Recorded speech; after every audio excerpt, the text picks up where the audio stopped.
અમરેલીના સાબરકુંડલાના ભંબર ગામે ખેડૂતો અને સ્થાનિકોએ સરકારના 10,000 કરોડના રાહત સહાય પેકેજનો વિરોધ કર્યો છે।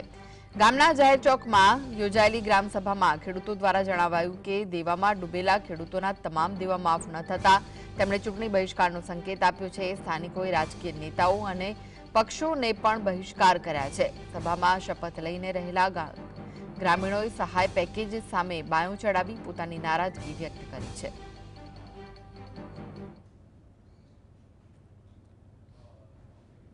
ગામમાં બધા જે સરકાર પેકેજ કર્યું છે એ કોઈને મંજૂર નથી।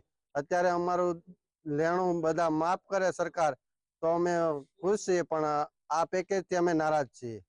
તો લેણું માફ ન કરે તો આગામી શું રણનીતિ તમારી?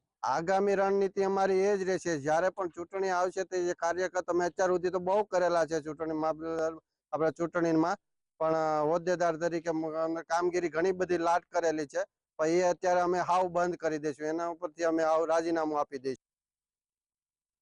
જે પેકેજ જાહેર કરવામાં આવ્યું હતું એ પેકેજ અમારા ગામના જે ગ્રામજનો અને ખેડૂત ખાતેદારો છે એ તમામ ખેડૂત ખાતેદારો તેનો બહિષ્કાર કરી રહ્યા છે તથા અમારી તમામ આખા ગામની એક જ માંગણી છે કે અમારું ગામનું તથા આખા રાજ્યનું જે સંપૂર્ણ દેવું છે એ તમામ પ્રકારનું બેંકનું અને મંડળીનું દેવું માફ કરવામાં આવે। ઉપરાંત જો અમારી આવનારી રણનીતિ એવી છે કે કોઈ પણ વ્યક્તિને કે કોઈ પણ પાર્ટી જે ભમર ગામમાં આવશે તેનો અમે સંપૂર્ણપણે બહિષ્કાર કરીશું તથા આવનારી તમામ ચૂંટણીનો અમે બહિષ્કાર કરીશું।